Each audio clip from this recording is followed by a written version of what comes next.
خب، به نام خدا و سلام. در ادامه بحث ریاضی مخنثی ما جلسه قبل در مورد سری فوریه صحبت کردیم. سری فوریه کوسینوسی و سینوسی رو معرفی کردیم و امروز میخوایم در مورد سری فوریه صحبت کنیم. بگیم هر تابع تکه‌ای پیوسته در یک بازی متقارن از منهای L تا L رو میتونیم به صورت fx مساوی با a0 برای سیگمای n از یک تا بینهایت an کوسینوس np بر lx به علاوه bn سینوس np بر lx بنویسیم که خب حالا این a0 an و bn چی هستن؟ بر اساس این سه تا انتگرالی که من اینجا نوشتم قابل بیانه. a0 رو میتونیم بنویسیم 1/2L انتگرال از منهای L تا L fx dx. an رو میتونیم بنویسیم 1/L انتگرال از منهای L تا L fx کوسینوس np بر lx dx و bn رو میتونیم بنویسیم 1/L انتگرال از منهای L تا L fx سینوس np بر lx dx. پس هر وقت به من یه تابع داد، تابع fx با یه بازه، باید این سه تا انتگرال رو براش حساب بکنم تا بتونم سری فوریه‌اش رو به صورت این سیگمایی که اینجا گفتم بیان کنم. برای حساب کردن این سه تا انتگرال هم نیاز دارم بفهمم L چیه، fx چیه، جایگذاری کنم. این رو هم در نظر داشته باشید که این بازه متقارنه. سینوس یک تابع فرده، کوسینوس یک تابع زوج. پس زوج و فرد بودن تابع fx اینجا میتونه خیلی به ما کمک بکنه. حالا در ادامه مثالهایی خواهم زد که بتونید این رو به وضوح ببینید. به عنوان مثال یه سری فوریه تابع fx مساوی 2x به علاوه 1 را در بازی منهای p تا p به دست آورید. اینجا L مون چیه؟ p مونه. fx مون هم 2x به علاوه 1. میام اول a0 را حساب میکنم. میگم a0 طبق فرمول هست 1/2L انتگرال از منهای L تا L fx dx. به جای L بذارم p، به جای fx بذارم 2x به علاوه 1. 1/2p که سر جاش 2x انتگرالش میشه x به توان 2. 1 هم که میشه انتگرالش x. خب حالا یه بار توی x2 میذارم p میشه p به توان 2 منهای. یه بارم میذارم منهای p میشه منهای p به توان 2. بله. یه بارم توی x قرار میدم. یه بار میذارم p منهای p. منهای p به توان 2 میشه p2. p2 منهای p2 میشه 0. این ورچه p منهای p میشه 2p. 1/2p ضرب در 2p. 2p با رد و مخرج با هم ساده میشه، باقی میمونه 1. میرم سراغ an. an طبق فرمول هست 1/L انتگرال از منهای L تا L fx کوسینوس np بر lx dx. به جای L میذارم p، به جای fx میذارم کوسینوس 2x. این p مخرج که به جای L بذارم با این p ساده میشه کوسینوس nx. خب حالا این انتگرال رو من بخوام حل بکنم باید به روش جزء به جزء حل کنم. یه جدول میکشم 2 ستونه، سرستون سمت چپم 2x به علاوه 1، سرستون سمت راستم کوسینوس nx. میام از 2x به علاوه 1 مشتق میگیرم میشه 2. یه بار دیگه مشتق میگیرم میشه 0. چند بار مشتق گرفتم تا به 0 برسم؟ 2 بار. این بار هم 2 بار از کوسینوس nx انتگرال میگیرم. کوسینوس nx انتگرالش میشه 1/n سینوس nx. انتگرال این میشه منهای 1/n2 کوسینوس nx. به صورت مورب به هم ضرب میکنم. علامت مثبت و منفی براش در نظر میگیرم.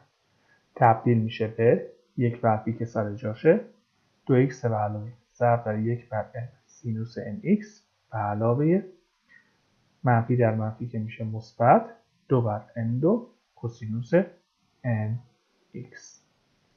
خب بازم متقارن سینوس nx میشه 0، کاری باهاش ندارم، میرم سراغ این یک. این 2 رو به این 1 بر 2 بر n2 رو به 1 بر p ضرب میکنم، میشه 2 بر n2 p.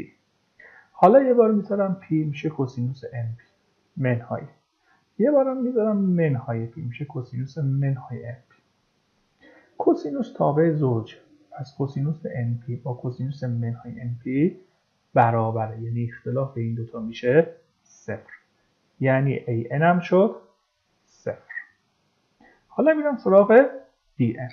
bn فرمولم هست 1 بر l انتگرال از منهای l تا l fx سینوس np بر lx dx.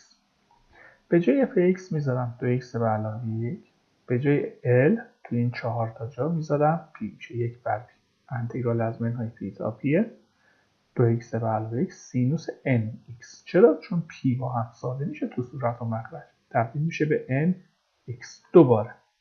این رو من باید به روش جز به جز حلش بکنم. دو تا ستون دارم، یه ستونم 2x به علاوه 1، یه ستونم سینوس nx. از 2x به علاوه 1 مشتق میگیرم میشه 2، یه بار دیگه مشتق میگیرم میشه 0.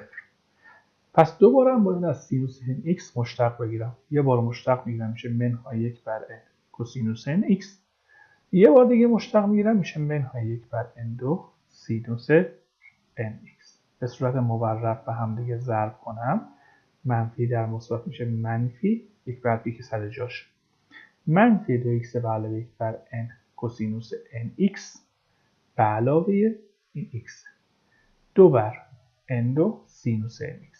اینه که با هم ساده میشه. حالا این nx رو میخوام جایگذاری کنم، یه بار به جای x میذارم p میشه 2p به علاوه 1 در منهای 1 به توان n منهای، یه بار میذارم منهای p میشه منهای پارانتز منهای 2p به علاوه 1 منهای 1 به توان n. منفی رو اگه تاثیر بدم این دوتا با هم میشه 4p، با این p ساده میشه 4 بر n منهای 1 به توان، ولی این یک منهای 1 با هم دیگه ساده میشه، پس باقی میمونه 4 بر n منهای 1 به توان n. خب حالا میگم fx هم سری فوریه‌اش رو وقتی میخواستم بنویسم میتونستم بنویسم a0 به علاوه سیگمای n از 1 تا بی نهایت a کوسینوس np بر lx به علاوه b سینوس np بر lx. به جای l میذارم p، با هم دیگه ساده میشه nx nx. a n هم که 0 بود، a 0 هم که 1 بود، b n هم که بود 4 بر n منهای 1 به توان n. 4 رو میکشم بیرون میشه چی؟ منهای 1 به توان n بر n سینوس n x و این میشه بسط فوریه 2x به علاوه 1. خب عرض کردم که تابعمون بازمون متقارنه، زوج و فرد بودن تابع برای من تاثیر مثبت داره. چرا؟ چون ببین وقتی تابع فرد، انتگرال تابع فرد در بازه متقارن میشه 0. تابع اگه زوج باشه انتگرال تابع زوج در بازه متقارن میشه 2 تا انتگرال از 0 تا l.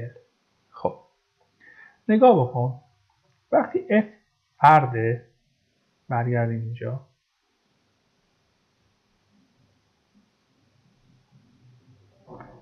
وقتی که f فرده انتگرال تابع فرد میشه 0. فرد در زوج میشه فرد 0. فرد در فرد میشه زوج. انتگرال تابع زوج گفتیم چیه؟ 2 تا انتگرال از 0 تا l.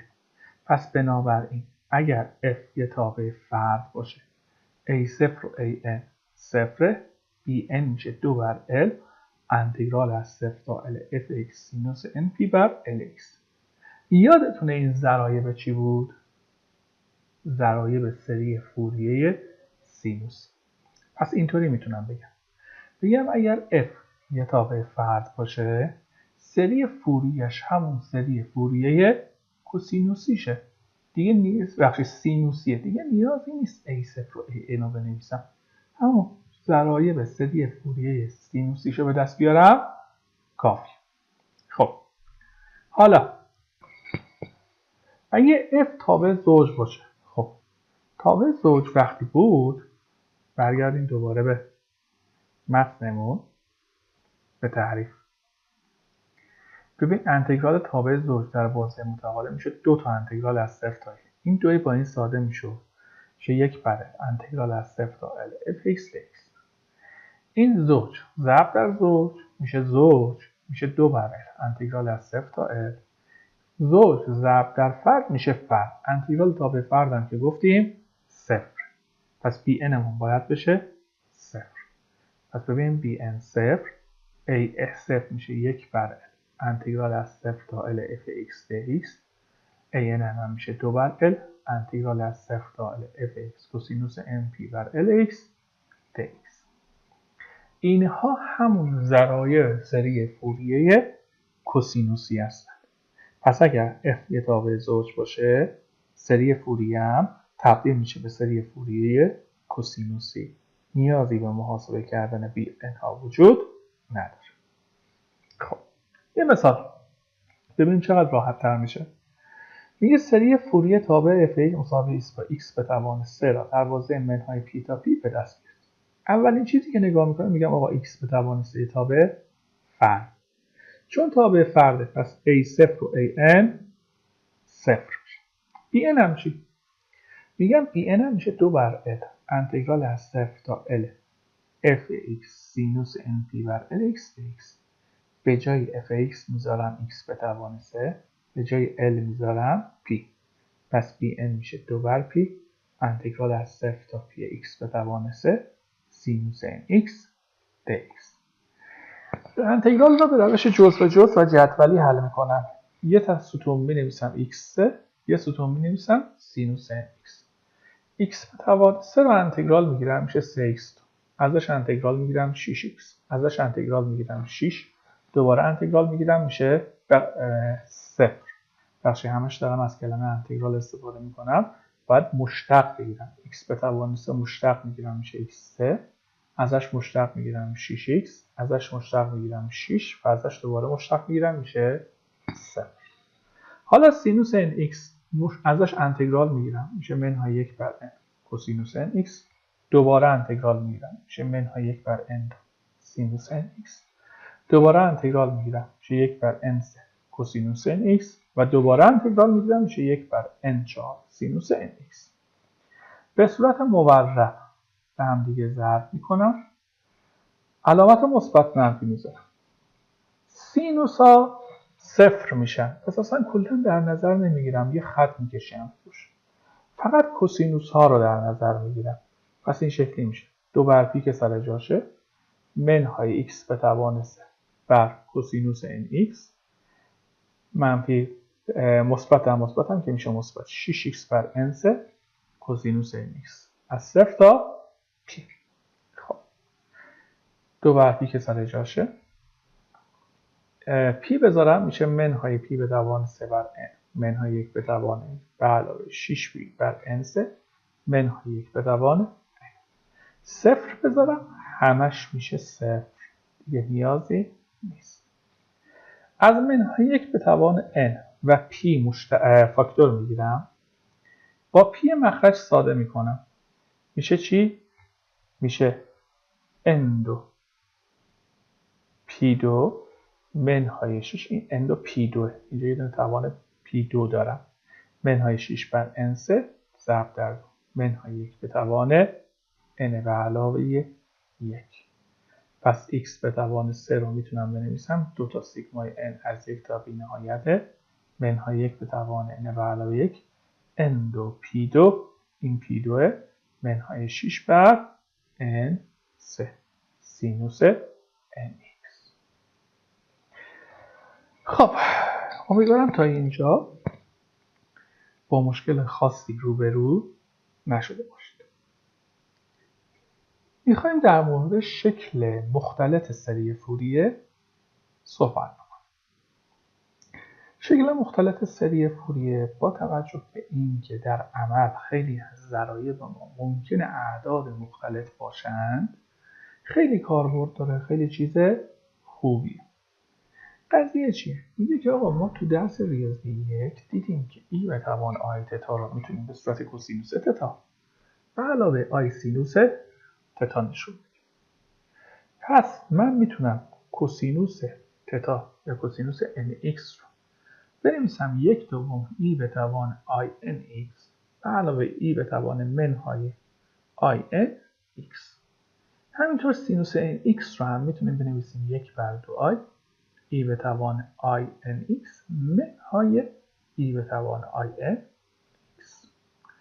در ادامه درس‌های ریاضی مهندسی هم که وارد بخش سکشن دوم این درس یعنی اعداد مختلط بشیم با این چیز باز هم روبرو خواهیم شد. میگیم خب سری فوریه که یادتونه دیگه چه شکلی بود.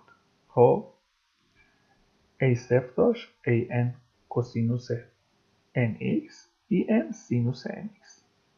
اگر من بیام به جای کوسینوس و سینوس اینها را قرار بدم a0 fx هم میتونم اینجوری بنویسم c0 به علاوه سیگمای n از 1 تا بی نهایت cn ای به توان inx به علاوه c اندیس منهای n ای به توان منهای inx که این cn چیه؟ پس 1/2 an منهای ibn. پس cn یک عدد مختلف و c منهای in هست 1/2 an به علاوه ibn.